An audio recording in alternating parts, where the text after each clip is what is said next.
Hi, everyone. We have an in-person experiential summer intensive, June 22nd to 26th. If you're interested in that, just visit our website, jungchicago.org. Hello, this is Patricia Martin, and I'm your host for Jung in the World. In 1992, Judith Herman made visible what psychology had systematically ignored. While PTSD had been recognized back in 1980, largely through Vietnam veterans, the field still conceptualized trauma as something that happened once, acutely, and then was over. Herman understood it differently. For millions of people, particularly women and children, trauma wasn't a single catastrophic event, but a chronic condition of captivity. Under sustained domination, domestic violence, abuse, trafficking, captivity, identity itself is alienated. Her legacy endures in defining the complex PTSD symptoms and model. It endures in every clinician who now knows to ask about abuse histories as routine practice, in every survivor group where shame transforms into solidarity, and in the fundamental recognition that some wounds require more than therapy. They require careful reconstruction of everything that trauma destroys: safety, identity, and the capacity to trust another human being. It is my honor to speak with Dr. Herman about her work and what decades of listening to survivors has taught her. I invite you to join us.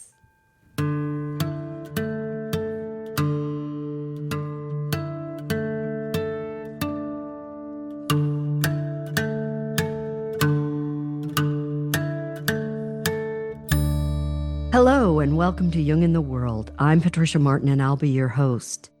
Today, we're talking about trauma with the renowned psychiatrist and author, Judith Herman. Dr. Judith Lewis Herman is a senior lecturer in psychiatry at Harvard Medical School. For 30 years, she was director of training at the Victims of Violence program at the Cambridge Hospital in Cambridge, Massachusetts. She's the author of the award-winning books Father-Daughter Incest and Trauma and Recovery. She's the recipient of numerous awards, including the Guggenheim Fellowship and a Lifetime Achievement Award from the International Society for Traumatic Stress Studies. In 2007, she was named a Distinguished Life Fellow of the American Psychiatric Association, and her latest book, Truth and Repair: How Trauma Survivors Envision Justice, was published in 2023. Dr. Judith Herman, welcome to Jung in the World. It's an honor to have you on the show. Well, thank you for having me. Well, I have so many questions. It was tricky to kind of pare them down. And I want to start with just where trauma has gone in the last decade in looking at the amount of content on the internet in our hybrid culture. It is so broadly applied that I wondered if you could start us off by just giving us your definition of the word trauma. Well, there's always been some debate about what counts as trauma. One of the things we did, post-traumatic stress disorder wasn't recognized in the American Psychiatric Diagnostic Manual until 1980. That was really based on the testimony of the Vietnam veterans against the war who came back and said, we're home, but in our heads, we're still in Vietnam. And so, war trauma was kind of the paradigm at first. And then the question was, what else produced PTSD? And so in the 1990s, for the fourth edition of the diagnostic manual, DSM-4, I was on the post-traumatic stress committee of the American Psychiatric, and we took a look at what kind of events produced PTSD symptoms. And the question was, what about unpleasant and hurtful life events that weren't like combat? And what we found was that, for example, simple bereavement, being fired from a job, divorce, did those unfortunate life events produce PTSD? And the answer was no. What did produce PTSD was a kind of up close and personal encounter with violence. So either as a directly experiencing this or as a witness. So being sexually assaulted, being battered, being abused as a child, those encounters produce PTSD. Not in everyone, but in many people. So proximity is important. Proximity to death threat of death or bodily harm.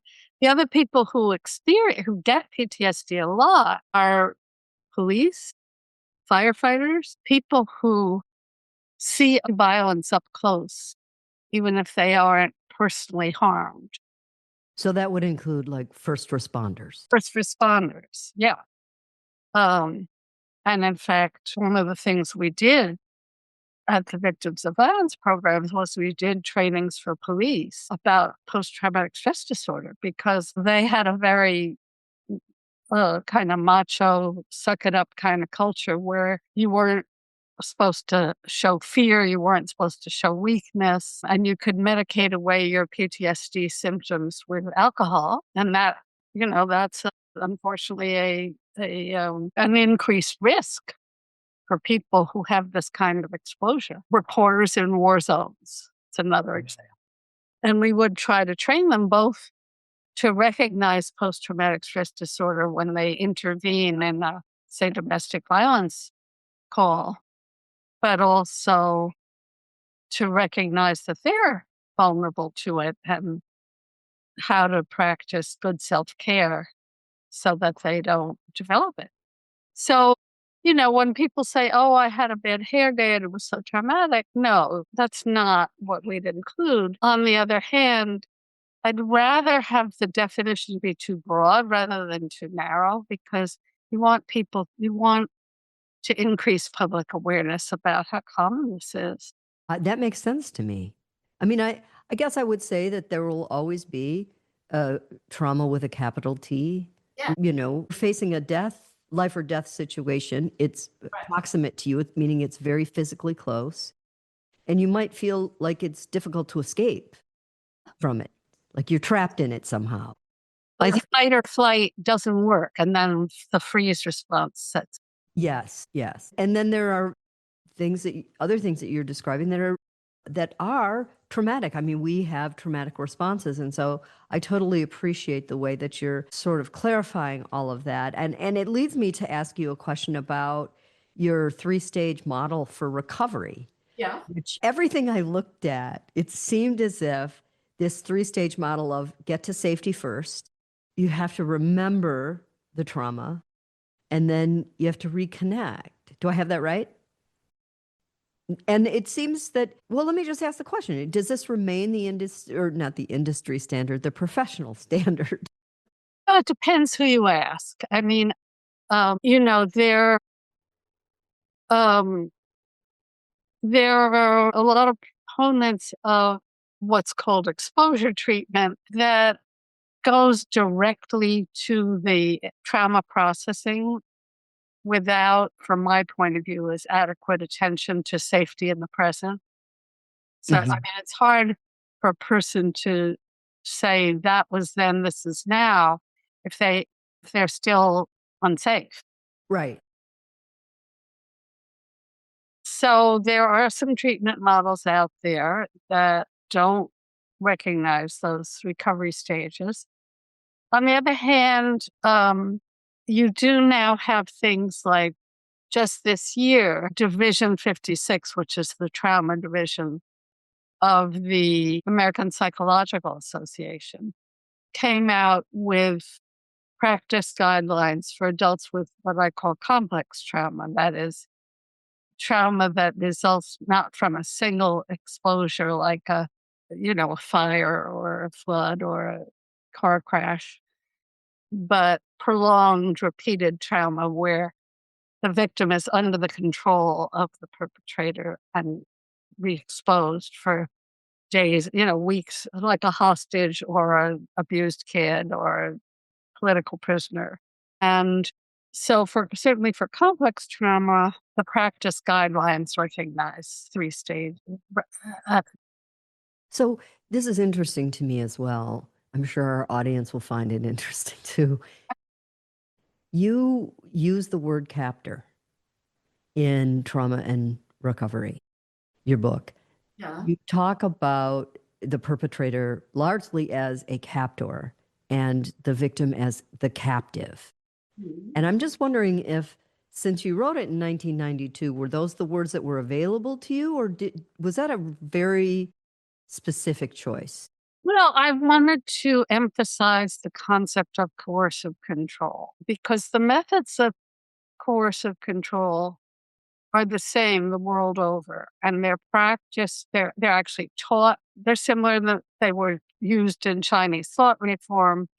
They are taught by one secret police organization to another, including our CIA, which taught them to secret police throughout Latin America. They're used by pimps. They're used by domestic abusers and child abusers. I don't know what the training vector is for the domestic prisons, but I assume that it's pornography. The methods involve violence and threat of violence, but the violence doesn't need to happen often. It just needs to be very convincing when it happens.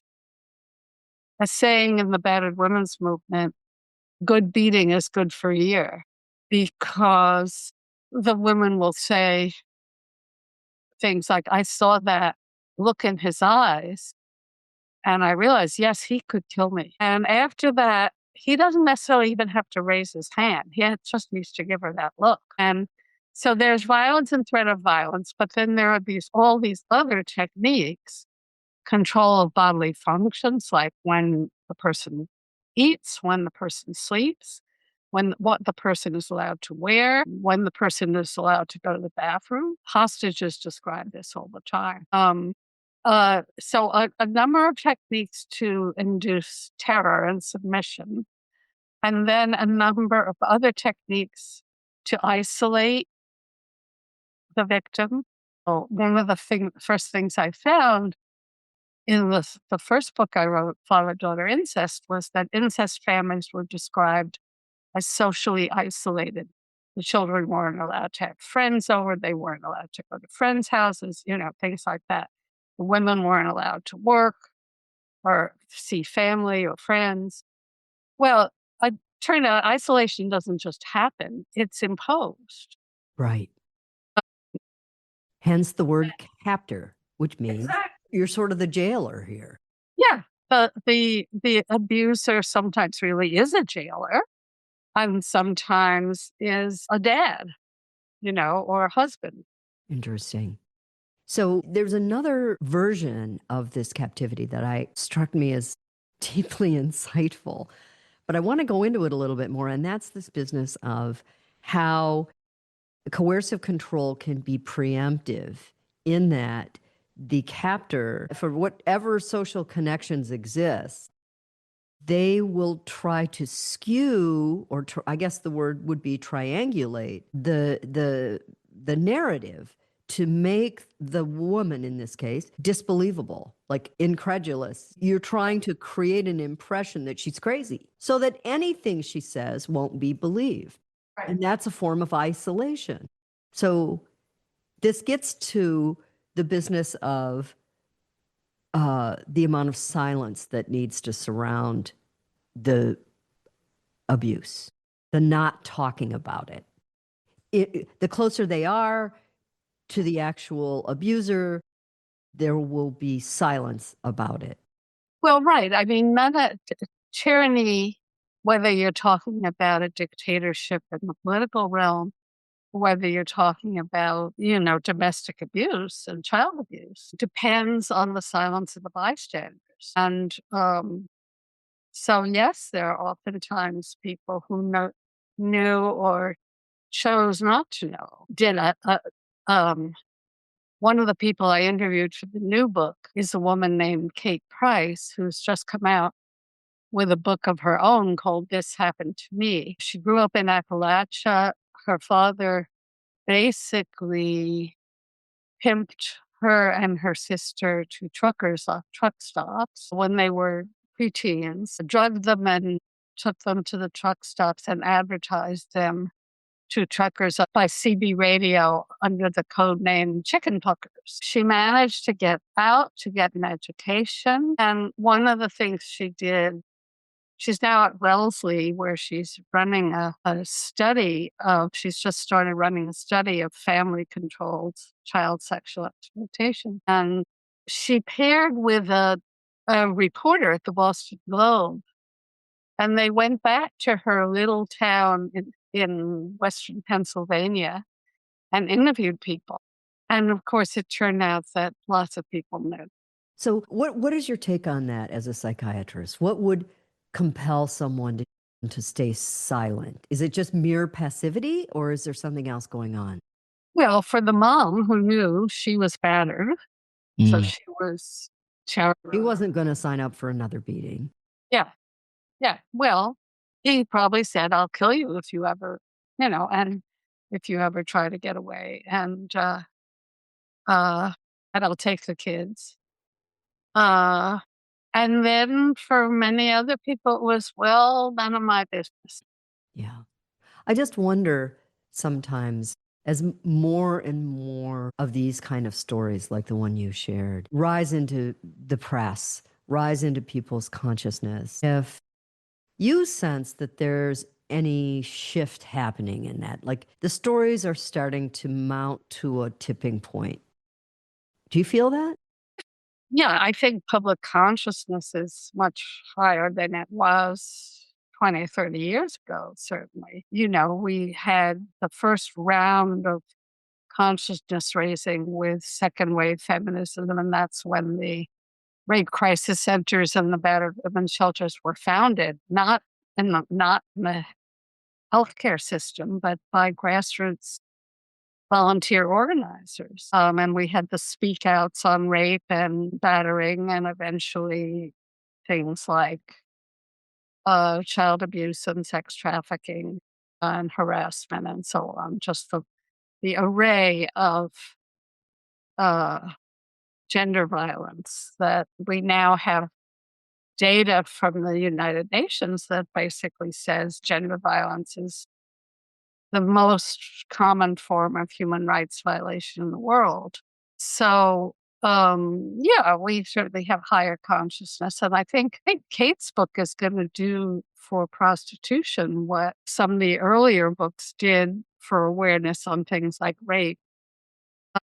Because I think it's still thought of as, victimless crime, a happy hooker. There's, there's a huge international industry that's penetrates every community. And, back in the day when we had phone books, remember phone books? Yes, I do. I do happen to be of the vintage. Of course, now the younger generation has never seen a phone book, but the yellow pages used to be where you advertised businesses. And so it said, go to your phone book, look up escort services. Now look at and see how thick the section is. Mm-hmm.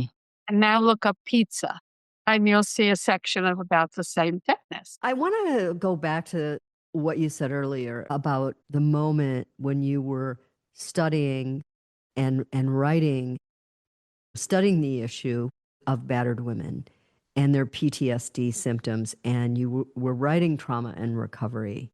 You said in I think it was the acknowledgments of trauma and recovery, that, the book could not have been possible without the feminist movement. And so here, that was in 1992. Now, all these decades later, and you have women who have, more women have college degrees, more women are in the society working in careers and at professional levels in unprecedented ways. So they're having economic success. And you talked about the need for there to be an imbalance, a fundamental power imbalance in these coercive, abusive situations.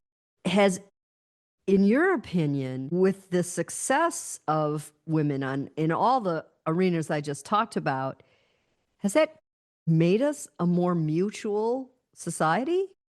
Do you have hope that we're getting more to that mutuality that you envisioned? Well, yes and no, because and one good way to analyze it, I think, comes from a little pamphlet that was written back in the, I think, 70s with the second wave, by a British author named Juliet Mitchell. And she wrote a little pamphlet called Women, the Longest Revolution. And she talked about how women's liberation was so much more complicated than, say, freeing the working class. So because the working class is oppressed in one domain, the domain of production. And that's the domain you talked about: jobs, education, public life. But she said, but women are oppressed in four domains: production, reproduction, sex, and family child rearing. And that you need progress in all four domains. And that's a higher bar, isn't it? And sometimes you can get progress in one domain, but a setback in another domain. And I think that's one of the things we've seen in the United States recently, where I would say in production, yes. I mean, back then, we used to wear buttons that said 59 cents. That was the amount that 59 cents on the dollar was what women made in pay for comparable work. And now I think for white women anyway, it's gone up to about 80 cents on the dollar, not for Black or Latino women. So yes, in production, there's been progress. On the other hand, in reproduction, Yes. in sex, it's not clear to me. I think, from what you hear about young women encountering sexual violence and that being, that and with the greater availability of porn, which is basically the erotization of dominance and subordination. A lot of young women encountering young men who want them to enact what they've seen in porn. Yeah. You want me to do what? To me, as though sex has gotten better for young women. And then childcare, I don't think we made the slightest progress in terms of the sharing of domestic duties. Yeah, I think that by and large sounds accurate, although I will say, because I have I have two sons, and I also, because I just, I tune into this in my own community where I'll see a group of dads out for lunch, with their kids. Kids. Yeah. And having 20 years ago, I'm not sure I would have seen that. So I am seeing a cultural shift in an expectation that part of one's masculinity is, if you're a father, to be a better father, which means to be more engaged and to be more collaborative in child rearing. So there's room for optimism, I think, there. And I think you're right. We don't fully have a picture of it yet. Well, that's true. And I certainly see that with my daughter and her husband. They have two little boys. So they collaborate nicely, I think. Yeah. And certainly the public availability of childcare is with no progress at all. So anyway, if you think about the status of women as multidimensional, then you see what a complicated thing it is to elevate the status. Judy, I'm very curious. Well, first of all, I have to say, I was so struck. I was really moved by the profile that the New York Times did on you. Yes. It's quite a story, your professional journey. I just wonder if you would talk about that. Would you tell your own story? Well, I think Ellen Baring kind of exaggerated, how disabled I was. I think, I think her original hook, I think, was going to be me versus Bessel van der Kolk. As how come he got to be king of trauma and I'm not queen of trauma? Well, you were colleagues for a long time. Oh, yeah, and we're friends. I mean, and anyway, then she heard that we kind of have each other's backs, and we collaborated, and he credits you. what? He credits you. Yeah, and I credit him. So I think it was more like, well, she had this accident, and so she was out of the picture for 30 years. Well, actually, no, I wasn't. I mean, I didn't. There was 30 years between my second and third books, but I wasn't out of the picture. I mean, I was working and raising a family and publishing lots of articles and book chapters. So I was professionally active, but I didn't write a general audience book. And so I think she took that to mean more than it did.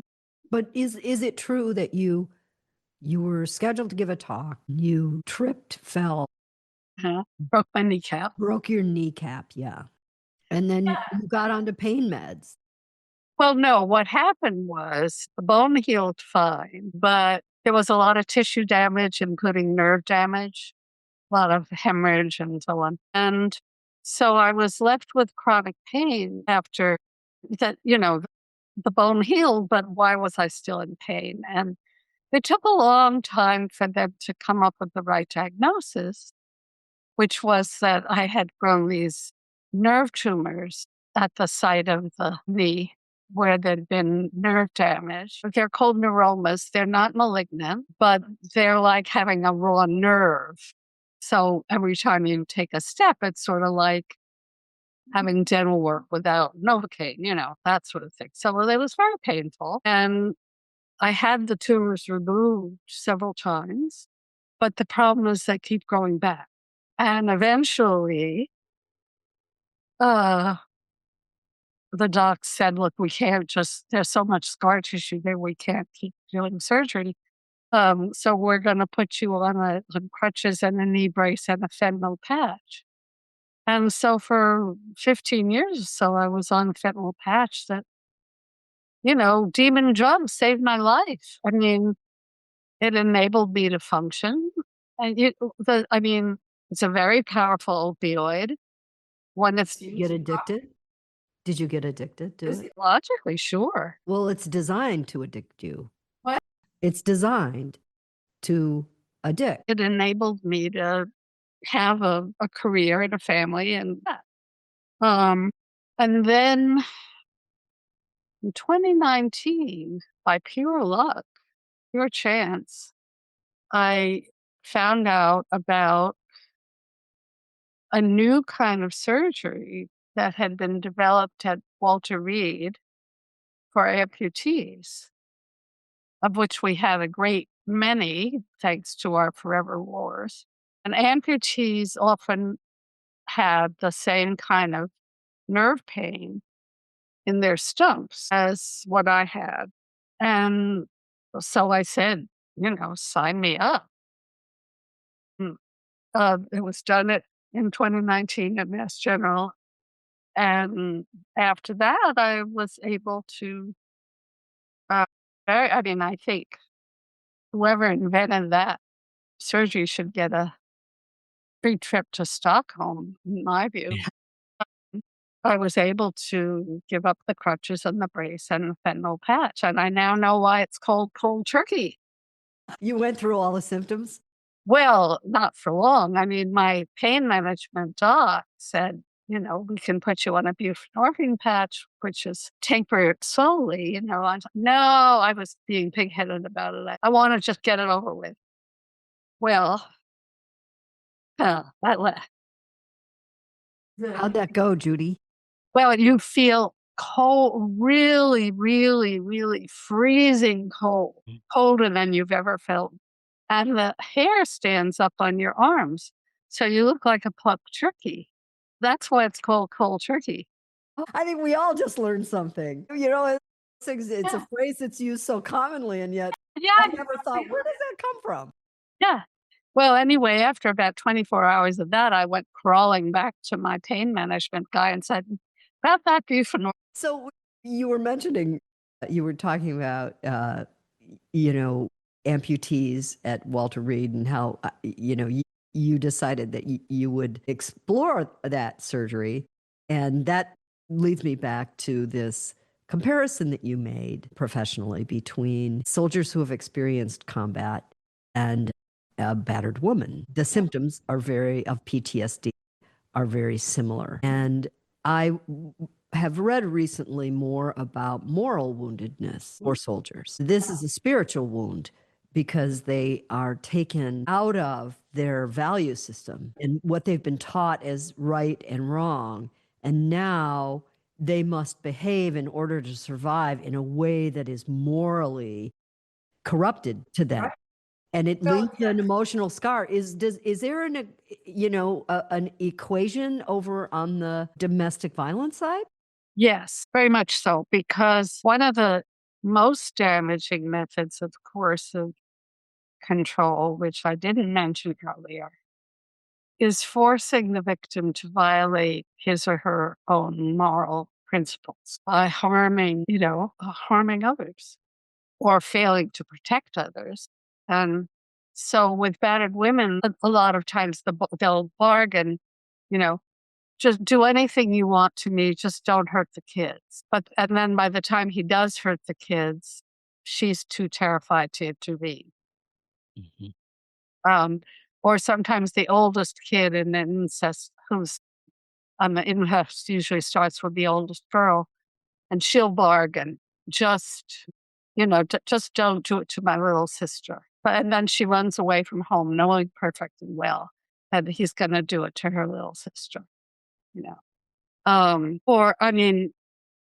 then of course with political prisoners, they are under torture. They're made to inform on their comrades. And it turned out there were about 10% of the Vietnam vets who had either harmed civilians or prisoners of war.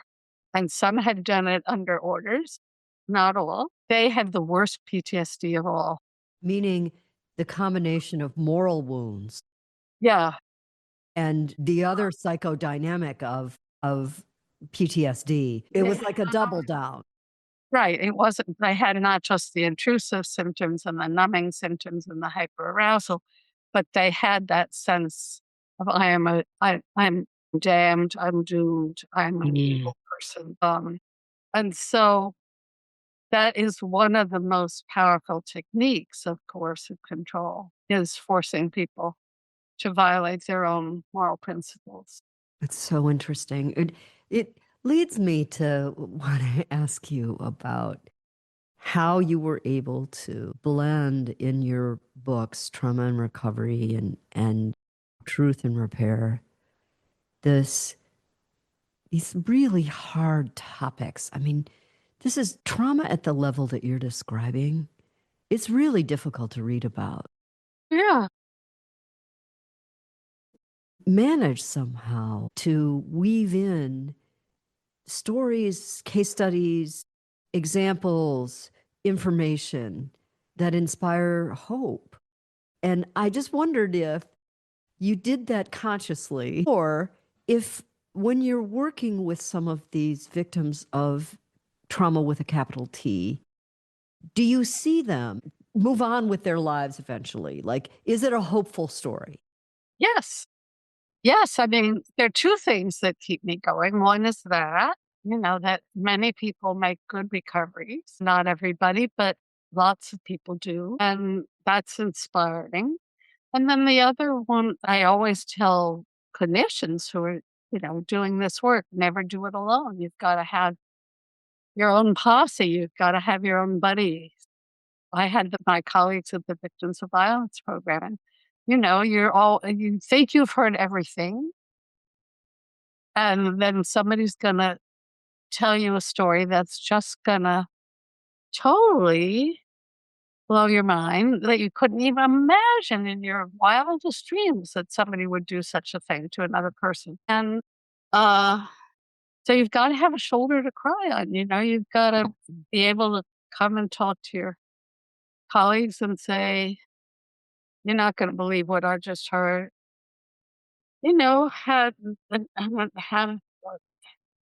Have someone bearing witness for you. Right. And this brings me to this idea of, as we encounter these things in our lives, hopefully a lot of our listeners don't have a lot of trauma with a capital T, but certainly when we have, serious setbacks, serious situations that do leave us with some trauma, talk about the importance of being able to describe that, to create a narrative about it. And I wonder if the reasoning you give is that it helps the victim to integrate that story into the larger story of their lives, so that then they can write a story of the future for themselves. Right. Carl Jung, the concept of integration was big for him. It's a tent pole of his theories.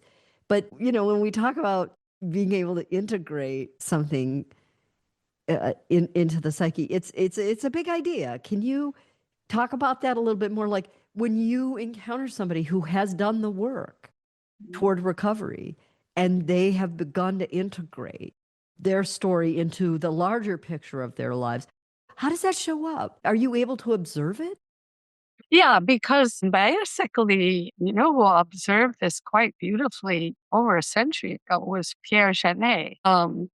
And he said, normal memory is the action of telling the story, not only to other people, but also to ourselves. And he said, trauma memories, and now, of course, we have neuroscience that shows us pictures of this. It's not a verbal narrative. It's images, it's smells, it's,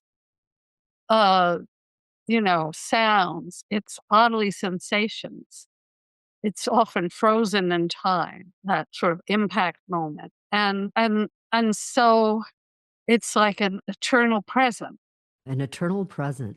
And what you want is a story that has past, present, and future, a verbal narrative. And when you could actually look at fMRI studies of people when they've done the integrative work, and the type of memory storage is different.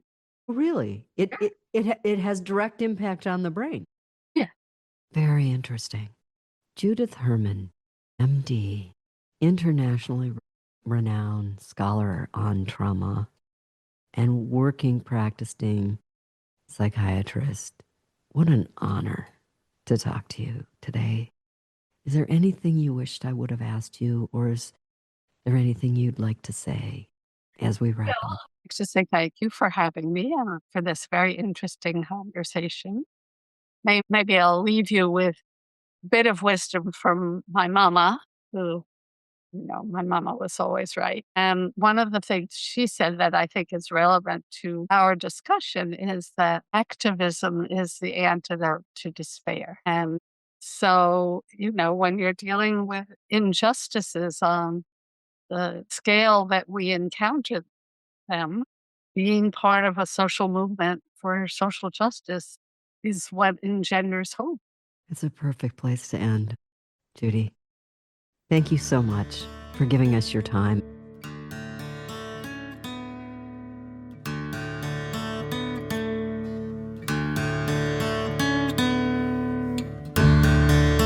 Thanks for listening.